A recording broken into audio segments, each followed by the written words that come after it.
Hi guys, welcome to this episode of Fashionpreneur Talk with Itana Silent Podcast. How are you? How is your fashion business doing? If you don't know me, my name is Sandra. I am a fashion stylist and a fashion business consultant. And this podcast is about having genuine conversations about fashion entrepreneurship and getting your questions answered. So if you have any questions, email me at info@itanastyling.com. I will leave a link below for you.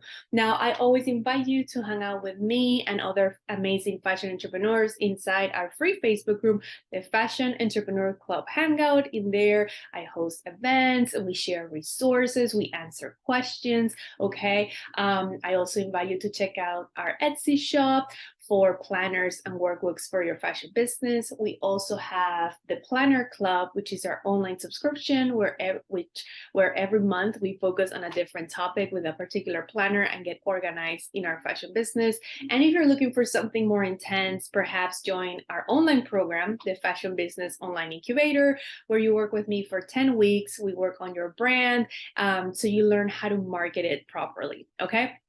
So I'll leave links below in case you're interested of any of this stuff, okay? Now let's dive into this week's episode, okay? Today I want to talk about a topic and a particular question that I get all the time, okay? And it's all about email marketing. I always get the question, how many times should I email my audience or my people or my ideal customer? Okay. And this is not a black and white answer because we all have different businesses, we offer different services, different products, and we have different audiences. But I do want to say, and I am going to answer the question, of course, but I do want to say, if you don't know what I'm talking about when I'm saying email my list and email my audience, we are talking about email marketing. Okay. Email marketing is when you ask for the email of your potential customer or your customer, right? And then you gather all that information and then you send continuously emails, right? To promote your brand, to tell them what's going on in the business, right? To market the business. That's why it's called email marketing, right? So for example, when you go to a store and you purchase something and they ask you for your email, and then the next day you get an email and they tell you about their different products and a different sale they're having or things like that, that's what we're discussing here today.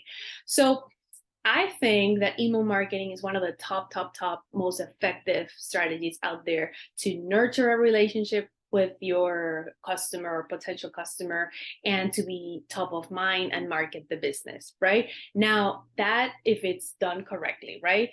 If there's a tricky line there, there's a tricky space there where you can just annoy your customer and people don't want to, they unsubscribe and they don't want to know anything about you or your business. So that's why, people worry about, am I perhaps bothering my customer? Am I emailing too much? Am I emailing too little? Am I wasting my time? And that's what we're going to dive in today.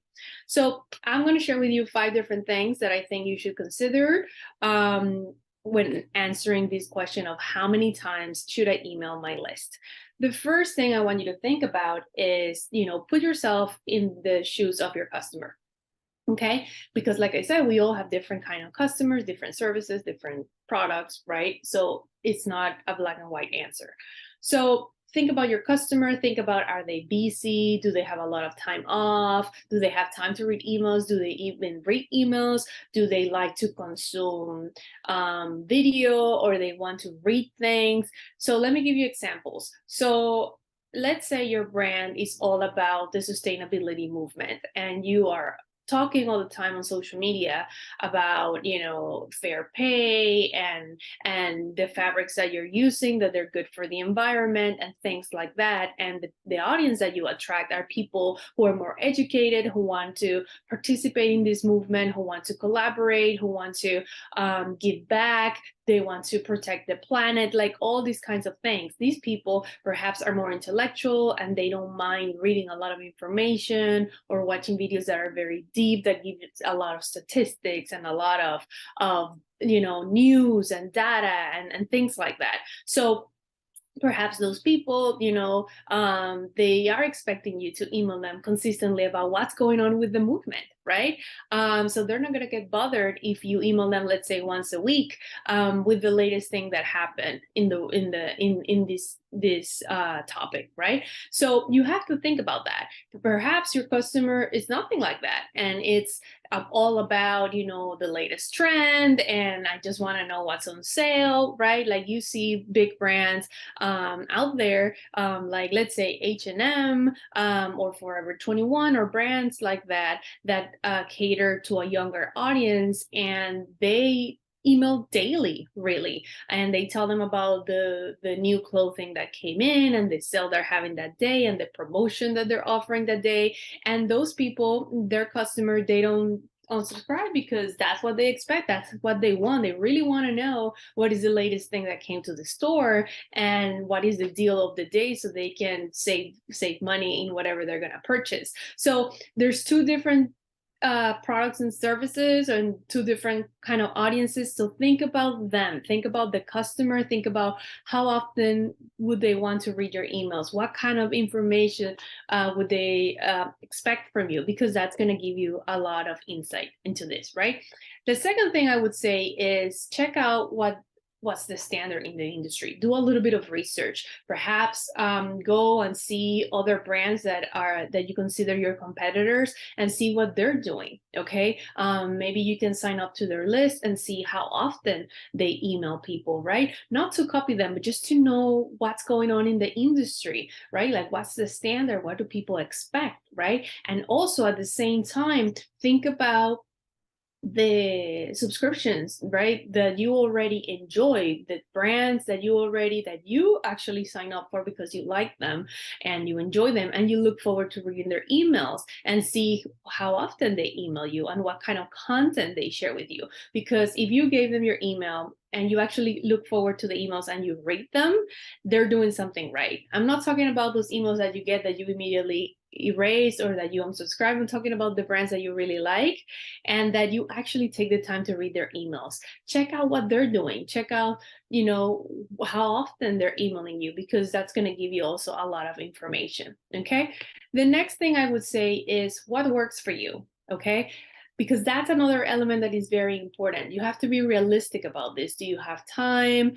Are you going to put yourself into a schedule that you're not going to be able to fulfill? Because the thing about email marketing is consistency. You have to be consistent. You have to really do the work to get the results, like anything in life, right? So if you put yourself in a schedule that is not realistic, that you can create that content on a regular basis, in the how do you set it up, it's not going to work, right? And it's going to fail and you're not going to be able to fulfill that task. So, don't put yourself in that situation. Be realistic about that. Be realistic about the kind of work that you're creating. And also, people feel that. Are you enjoying the content that you're creating for your audience? That is super, super important, right? So, think about that. Be realistic about your time, your strengths in the way that you're creating the content, if you're enjoying it, right? That's really important as well.